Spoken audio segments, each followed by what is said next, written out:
Yo, what up? Shout out Last Prisoner Project. Jason Ortiz on the episode this week. Hanging out here at the 420. Listen to some Frankie Blue Eyes. Watch a casino. I remember when me and my buddy, we were smoking at his house. And we had the sound off on the movie. And it was Meet the Parents and De Niro. So it was just De Niro like this the whole time. I got nipples, Greg. Can you milk me?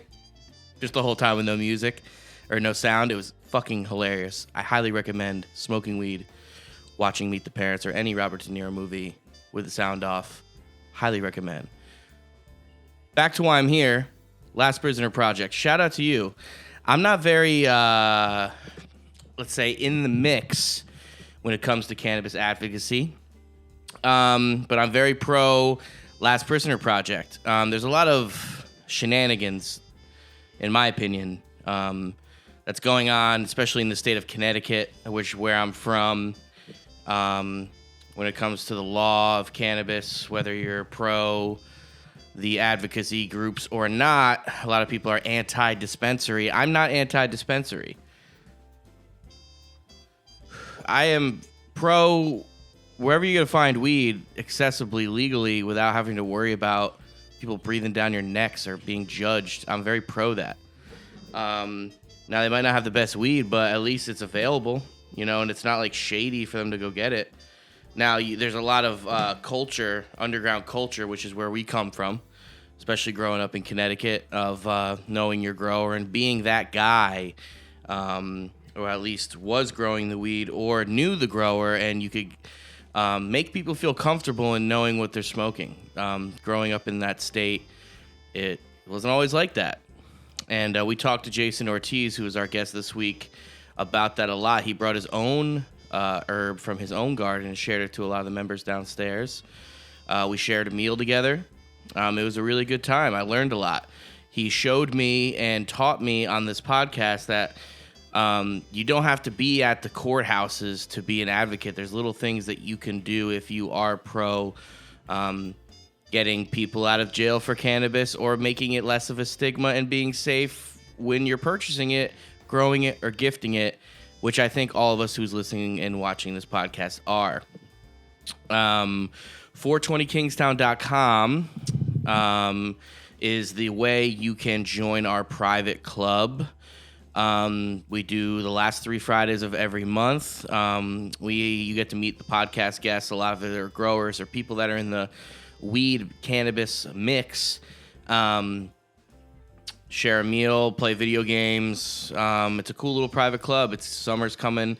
I heard from my buddy Sleazeburger, shout out Sleazeburger Food Truck, he's going to be doing smash burgers and bacon, egg, and cheeses and stuff all summer long. He's going to have like the truck here on site all summer. It's going to be rad. Become a member today, 420kingstown.com. Put in the code Rosin Press. Get 30% off. I think it's like $50 a month, so you'll be like $33 a month. Private dinners, little private cannabis association, meet some friends, have a good time. It's a beautiful thing here at the 420 Paradise.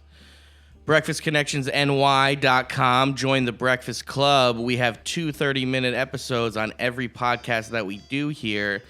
The second one is a little more gritty, let's say, a little bit more fun. The first one's kind of informational, get you to understand why I'm having this guy on the pod, guy or girl, whatever, to bridge the information from our world to the end consumer's world. That is the kind of the goal here for the Rosin Press podcast. We have a lot of fun in here.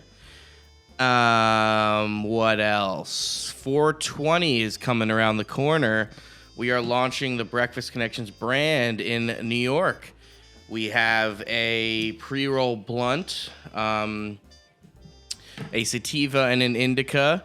It is outdoor, terpy flowers. They reminded me of nostalgic strains of old Sour Diesel, Fire OG, really skunky classic terp profiles that I enjoy. We're trying to make them affordable for the New York consumer, kind of going out throughout their day, having a coffee, getting a bacon, egg, and cheese, or like having breakfast at a diner, going through their day. One strain is for a creative type of thing.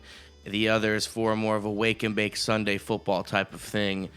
A great product, breakfastconnectionsny.com. You will see us in a couple dispensaries soon. 420 weekend, we will be going from DC, thanks to Jason Ortiz, all the way up to New York to the roll-up.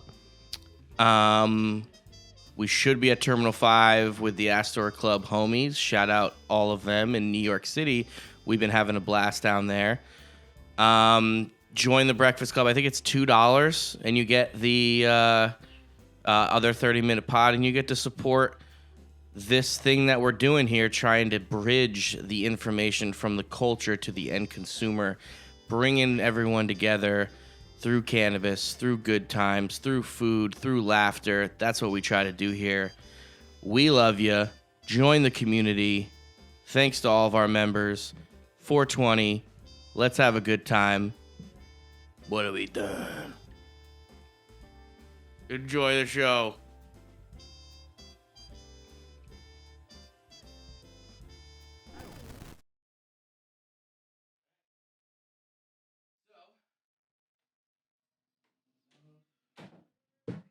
You usually don't do this, but we're gonna fucking go right into this thing, man. Okay. Sure. No, it's good. Yeah. I like I'm ready. I was born for this, man. I've been talking about drugs all day. Yeah.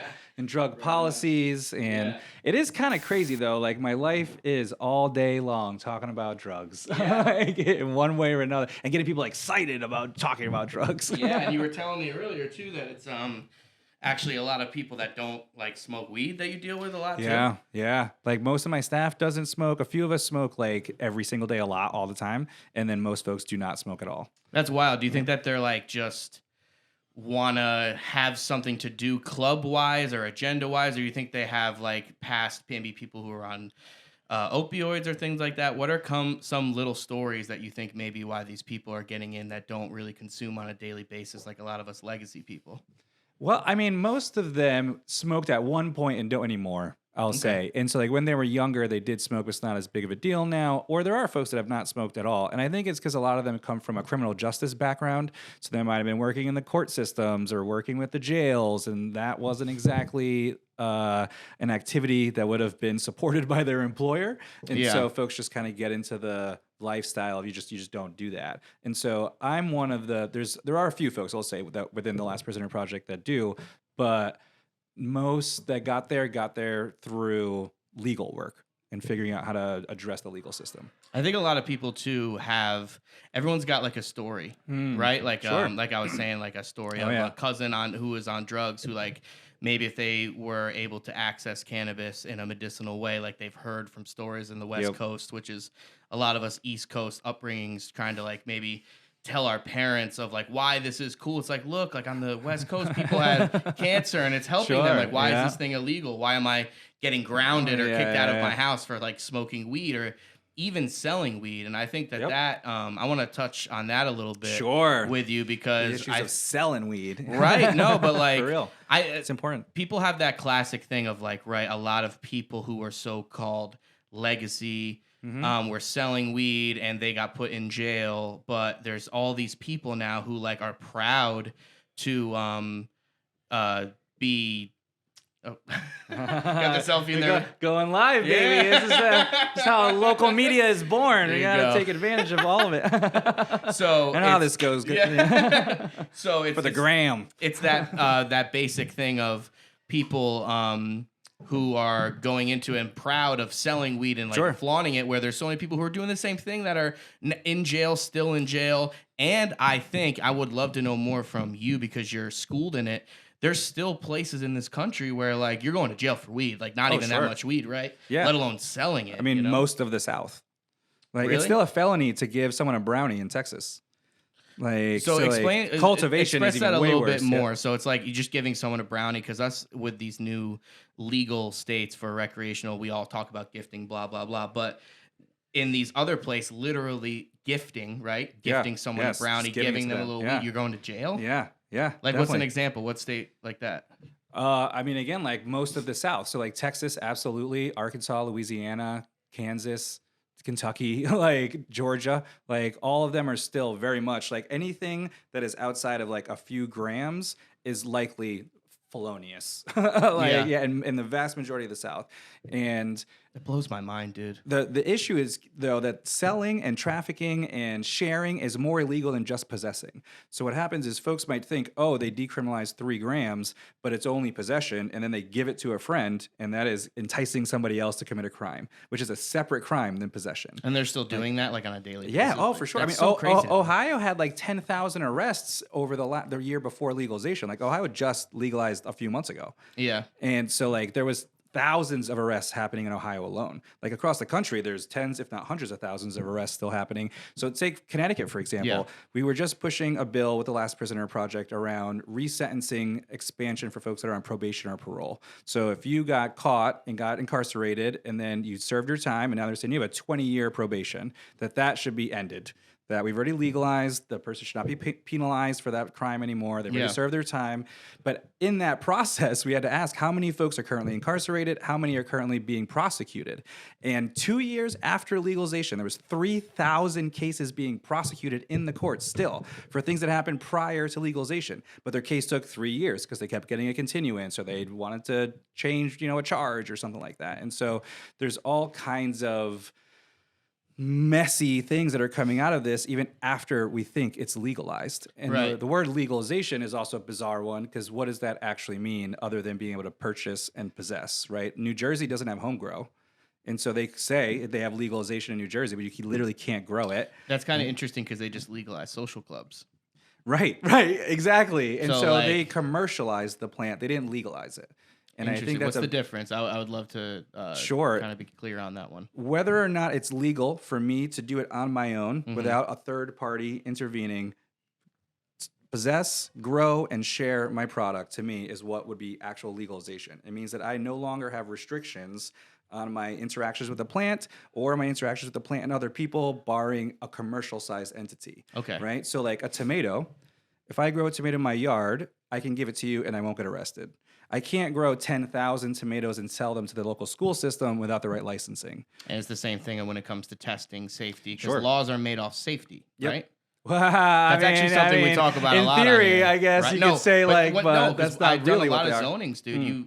We're enjoying the club downstairs too. Like this is all zoned properly. Sure. And I learned that because this house is zoned properly. This is house. Yes. Light. What is it zoned? It's light industrial. That's why you saw you got off a main road. I would say this is light industrial. I feel like that's your your legacy market operators are a light industrial. Well, operator. There's a Dunkin' Donuts next door. So like if I wanted to, I can knock this down and sell it to a Wendy's. Sure. And they can operate business. You could do that. The only two things you can't do here is to have a strip club or a landfill. So, but my point is what I learned with like why zoning laws are, why anything really is because of safety. That's what they preach. At the end of the day, the laws are made off of safety because we're a free America, right? But what they use and I think that's what everyone should really know. And let's talk about this a little bit about that's how they win or am gonna win and. Is because they're able to use that in their back pocket, right? It's like we can't have legacy growers because they don't go through the same testing and they can't gift it, and that's what they use. But the weird thing is we actually, for example, we're in New York now. We got our Tier 3 license. So really? We're able to Congratulations. Thank you. Yeah, well done. Yeah, so you guys will see that soon. Yeah. But you have inherited one of the nation's biggest messes policy-wise. Wild. Well, we learned all about the lawsuit. The opportunity is pretty... Cost us $7,000. And just proper business, you know what I mean? Sure. Which a lot of people, I think, in the legacy market have trouble doing because not a lot of them are schooled on it. Right. Yep. And it's not made for a small business to be successful even outside of cannabis. What do you mean by that? Explain that a little bit more. The American economic system makes it easier for very large entities to be able to do business and capture more market share than for smaller businesses. Especially a new legalized thing. Definitely. Just like gambling is another example of that too, 100%. Right? Yeah. But even everywhere, and so that's the thing. We want it to be different in cannabis, but it's kind of hard because it's also like that in the alcohol business or tobacco business. Well, I think that's the thing. They lean on safety, right? They're like, it's not safe to have just an unregulated market.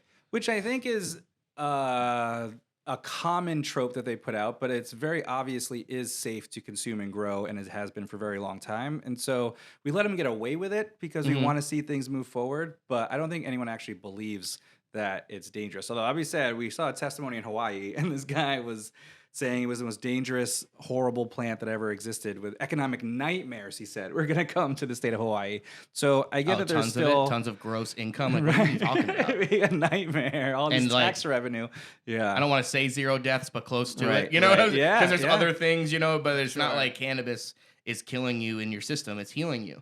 That's what I learned doing the CBD store for a while. Is like, selling weed to people who don't smoke weed. Yeah. And that's kind of how we started this conversation. And I want to talk to you also more about being active and like how you can actually like be heard and make a difference when it comes to Last Prisoner Project, getting people out of jail. That's what a lot of people think when they hear something like that. But I think there's so much more. And I told you this a little bit off air downstairs, where like I like Last Prisoner Project, and I'm like an OG grower guy in this game, and I like sharing Last Prisoner Project. For some reason, they have a sales pitch or like an aura of them to like make us legacy people be like, they stand for something real. So shine some light on that, and also bridge into like how a lot of people like our members can be active in what you do. Sure. Yeah, I'll start with what Last Prisoner Project is. And so, we're a nonprofit that started in 2019 with the mission to get every single cannabis prisoner out of jail and free and home with their families. And we're going to keep working until the last prisoner is free. Okay. Right. And so that's where the phrase comes from. And, we were founded by Steve D'Angelo and a number of other community organizers. And Sarah Gersten was the first executive director. Steve D'Angelo is the guy from I used to go to his dispensary when I lived in Oakland. Yes, exactly. Yep. And so also, it's been in the industry in all different flavors and spaces as part of the industry. Real quick though, watch that cat throw the cap on the water. I don't want to spill any of this stuff. Yeah. And then you could dive right into it. I don't want a disaster. Fair enough. We do want to avoid catastrophic failure whenever we can. Yeah. And so, they started with that mission, and it was a part of all of the conversations that was being underrepresented. And so I think it's something that they had the right message at the right time, and then the space really galvanized around it. And as the industry started to develop this bizarre, hypocrisy, I guess we would say, right? That people are making millions of dollars and they're selling thousands of pounds. Like every dispensary and cultivator, we're talking kilos and kilos and kilos, more than anybody's currently incarcerated for, while you still have folks that have close to life in prison. And so like Edwin Ruiz was sentenced to 40 years in the 90s.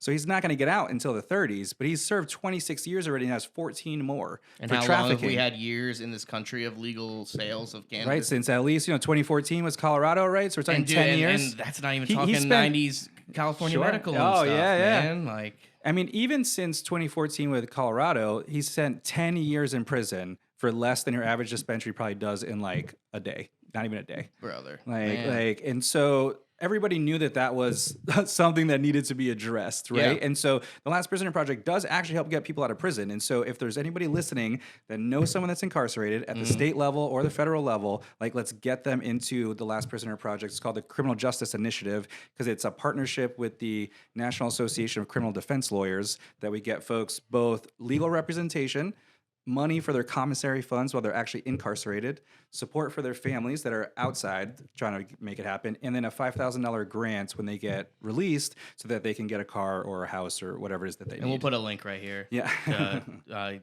like have more info on how you can like, if you do know someone who's incarcerated for cannabis, how you can get in the mix and try to help them and help others as well. Right, exactly. Yeah. And so definitely, check it out. If we know people, that's the number one priority. Let's get everybody home, right? Because it's wild that they're even in there. But also what we learned is that most of the court systems and the state legislatures don't actually know how many people are still in prison. That's crazy. They just don't have the data. So you go over that, you kind of like say that very simply, and that just sounds so psychotic to me and so out there. How is that even possible? Just bad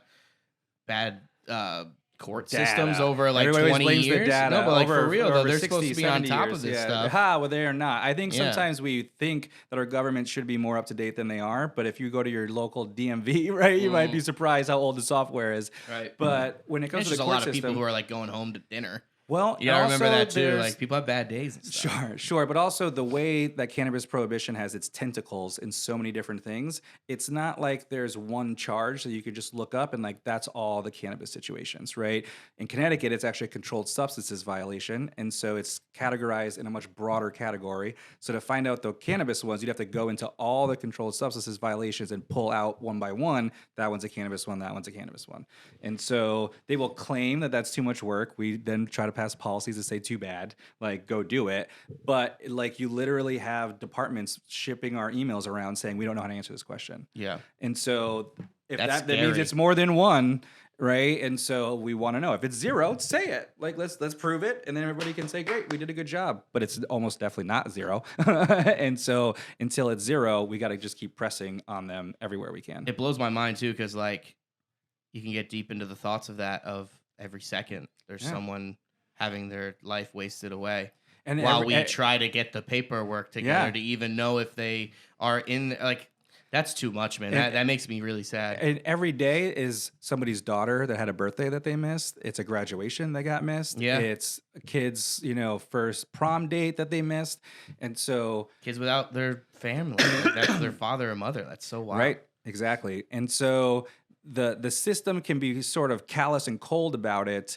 But that's why the Last Prisoner Project's here is to remind everybody like why we're doing this, that yes, I love growing and I love talking about weed, but also there are people sitting in prison who are wasting their lives away unnecessarily because we haven't decided to put on enough pressure to make it a priority for the governments to get these folks out. And every state that legalized, zero had a mass pardon process when it happened, right? We should have, the governor of every state has the ability to just pardon the cannabis prisoners. And Really? Yes, every single one. And we've done it before, and there have been mass pardons in the past, and the president does too. The president could pardon every single federal cannabis prisoner right now. He's claiming that he did a bunch of shit with his last pardon, like that he did. Zero people got out of jail from that. Zero. And so, do you know how they have the older generation fooled too? My parents know what I've been through. I've dropped out of high school and been selling weed since 2008. Like, I've been through ups and downs with this type of stuff. But my mom, when that happened, came up to me, and she knows everything I do. She knows I'm deep in the industry and everything. And in it. I am. And so she goes, "Oh man, like you must love Biden, right? Like they released all these people from jail." And it's just scared me that I don't know, man. I look at things from sales and not trying to get fooled a lot from this type of stuff. And I should be more educated with this. That's why it's nice to have you on and talk to you about it. No, Sure, for real. yeah. And all my patrons and the members downstairs, you can see it though. They have that energy. They want to know more. That's why we have people like you come on the pod during the live sesh. And but they they don't even know, like, that whole generation. I feel like I'm getting sold something. Like, you can't fool me. Like you're gonna get my parents who are elderly that are gonna vote more than my generation, and that's what they're trying to do, right? Sure.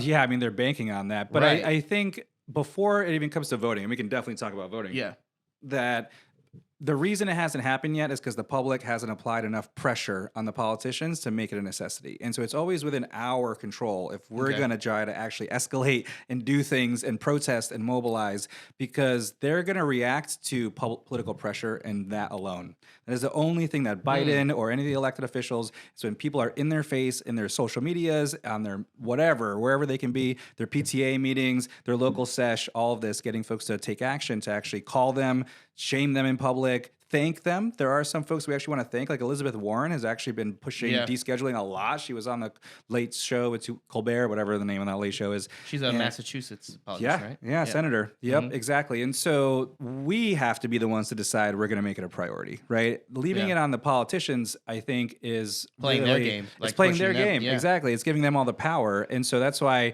we're mobilizing on 420 in DC this year. Yeah, I was just about to bring that up. It seems like you're doing something really big on 420. And remember that, like, what we try to do here, even with growers and people in this industry and someone like you, I want the end consumers who watch the show, who are maybe a little skittish, don't really know what to do. Yeah, they want to be a part of something too, man. What I've learned doing social club stuff with the cannabis thing, and that's where I met you, is a lot of these sessions, is like, I see people who are getting into this because post-COVID, they, they want community. They want to meet friends. That's why we do a lot of things like the food, like the pizza you saw, and the video games. games. Which was very good, by the way. The right pizza on. was Shout delicious. out to Party's best pizza, I think, exactly. in New Haven County. Right here. Get it right here. We're going to add that in post. Right here is your link. Yeah, it is. They pay me. Just trying to help you out, man. Pizzas, Open dude. up No, I those appreciate sponsorship that, dollars to get more reach, you know? Like. Right on. But the thing is I try to do other things around it. Sure. To make the end consumers feel more comfortable to learn. They need even a door. We need to open that door a little bit for them. So do me a favor right now with that event and different ways. I want to keep talking about ways that people can get active and like and be involved. Like I said, you know what I mean? Like there's a lot of people who are really want this community, want to be a part of these communities, and they just need that little nudging. You know what I mean?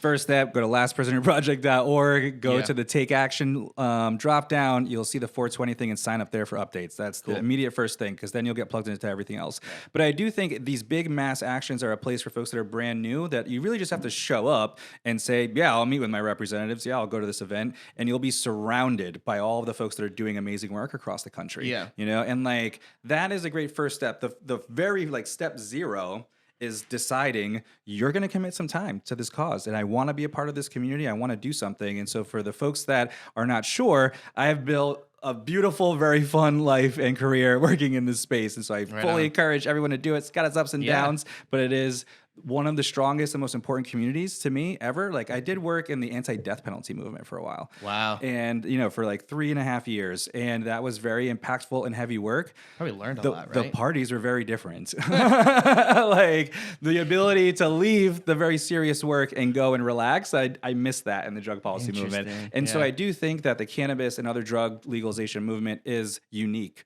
in the social side of it, that like you will be so beautifully rewarded by joining it. But I think going to DC, right, like just to put 420, right? 420, exactly. It's actually 418, and so it is like the spirit of 420 weekend, right? Yeah. It's the Thursday through and then Saturday. The National Cannabis Festival is right after our action, actually. And Wu-Tang is performing on Saturday, and Thundercat on Friday. Wu-Tang. Yeah, right, exactly. Thundercat, right? Yeah. It's gonna be dope. Yeah, it's awesome. And So yeah, we're going to have a big press conference where we're bringing together the left, the right, and the industry to all say we support full legalization. Okay. Right? And so we had a lot of meetings about where we can agree and not agree, but all these little piecemeal bills and like rescheduling just doesn't do it for us, right? And like the industry has had plenty of time to push what it wanted to do, and the movement lost a little momentum there for a few years when things like safe banking and tax reform were taking up all the space, and got really frustrated. Sounds with business more than like getting things done, and it was so frustrating, like to see advocates and having to make white papers on like what does safe banking do for communities of color, was just such a waste of time.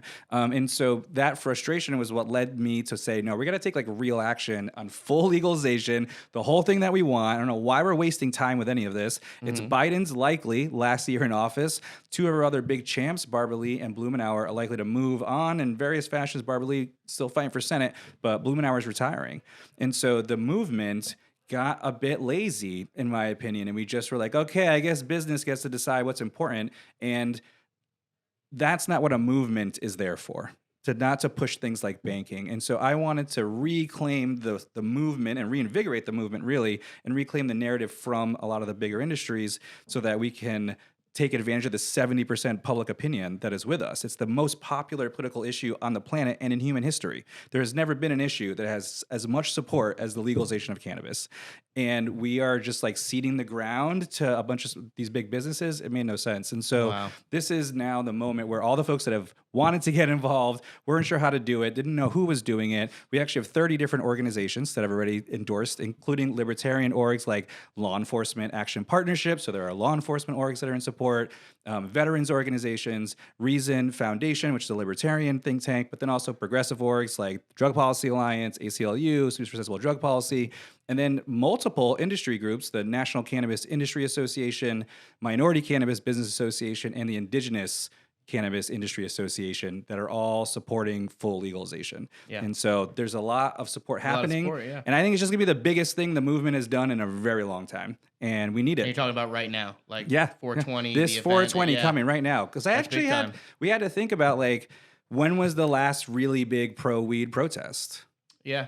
Like on a national level. The fact that we can't really think about it is a problem. Exactly. Especially with like this I plant asked a lot and of how people spiritual it is and how grassroots activism and how big are the industry involved in it. is, how many laws have passed. But like, even if you think in the last 25 years. Yeah. I like what you did with the Wu-Tang thing too. Yeah. No, for real though, because Sure. I actually worked with kids 6-7 years ago in Hamden when I was doing like T-shirts and stuff out there. Mm-hmm.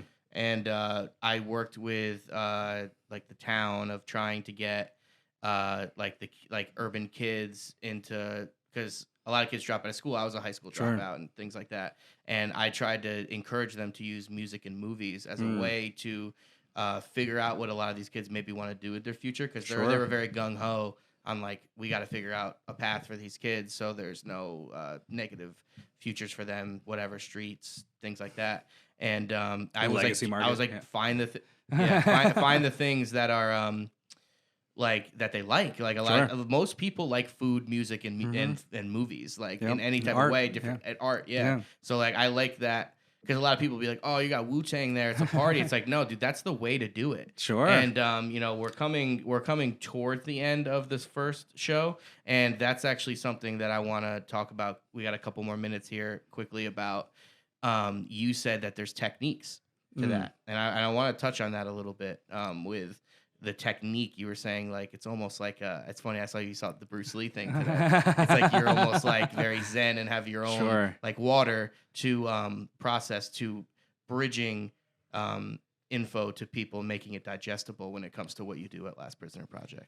Yeah, for sure. And so I want to touch on the artist piece first real quickly, because there's this wonderful quote, and I forget exactly who said it, but the role of the artist is to make the revolution irresistible. Yeah. Irresistible, right? Like that particular word, what that means. And I do think that's what the Last Prisoner Project was able to do. That. Like when you looked at our work, it was just so irresistible. You wanted to support it. You wanted to be a part of it. And you weren't even exactly sure like how they do what they do, but they were good at it, whatever it was. No, and, you know, I was executive director of SSDP, and previously I was the board chair of MCBA when Last Prisoner Project really came up. And I just knew that their communications was so on point, because it's a message that is really hard to be against, right? Generally, not nobody, but 80% of the folks out there really do believe people should not be in prison for cannabis at all. And so it was a very simple and direct message, also done in a way that was designed very well, it looked attractive, and we did a good job recruiting folks that are from the music industry and other types of celebrities to help be messengers for this, right? And so like the Marley family, for example, is one of our top spokespeople. And so that entrance and use of art as the method that we're going to be able to communicate to folks was just so much smarter than this. We're just going to yell what we want and shame people for not agreeing with us into the void forever.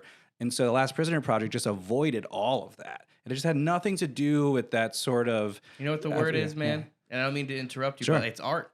It is. Last Prisoner Project's like an art project. That's so interesting. You guys did such a good job that I had to figure out that it was art. Because you guys are legitimate. Sure. And I think there's a lot of people like me who's been doing this for a long time that feel the same way, where it's like we support Last Prisoner Project and we share their stuff. And this is a lot. This is coming from us who aren't that active, and I'm going to try to do more. And we'll get you there. No bullshit though, dude. Like everyone. You got to come to 420. I actually don't have anything to do. It's 418, so you can even come back, because I know a lot of folks are like, I got my own 420 too, shit. Dude. Yo, and this is the way to see it. In see it with the activists. Like we could spend 420 smoking every other 420. Like you still get to smoke. It's not like people aren't going to be smoking, but we need to go in the halls of power, and that's how you build real relationships, is on the lines of battle with other folks that believe in the same thing that you believe in. And there's going to be hundreds of them, if not thousands, if we can do our job. We'll talk off air too of things that I might be able to do helping for sure with like behind the scenes too. Yep. Oh, you got me, man. I'm down. I'm there. No, for real. I wasn't even thinking about it. Yeah, no, we need everybody there from every state in the country. Dude, it means so much that you're here, like, kind of. I mean, I'm honored to be here, man. And I got my Rhode Island neighbors that don't get to come hang that off. Absolutely. And I heard through the grapevine, and you showed me tonight with your home grow. It's fucking good, dude. A buddy of mine told me. A buddy of mine told me that, because I didn't even know. I was like, oh, I'm gonna have Jason Ortiz on Last Prisoner Project. He's like, dude, he's a good legacy Connecticut grower. I was like, what? Yeah. Word? I know. It's Yeah. wild. I still I'll be don't able to be believe a it little yet. more haggard and laid back. Be like, we're just gonna hang. It's smoke, on the you know? Patreon level though. You got to get the $5 we're a gonna month. get exactly. We're gonna get into the full scoop Throw on this that man one. some bones. He's doing good work. Thank you. Yeah, we're watching fucking. So yeah, we'll once we go off on this, we'll peep this a little bit because you see they're in the courtroom. Yeah. So that's Hunter S. Thompson. We're watching where the Buffalo roam. And a lot of people don't know this is Bill Murray as Hunter S. Thompson. Everyone knows Fear and Loathing, but they go into a lot of this stuff with his lawyer, and like this is all about cannabis right here. Like, kid going to jail for a joint. Really? Yeah. Wow. It's very I got arrested for cannabis possession in high school. Oh, we're gonna get into yeah, that. that's my whole origin story. We didn't even talk about that. I'm gonna pause into this. We're gonna put the sound down a little bit, Nice. watch it hang, Okay. and then we'll go into the next one. Perfect.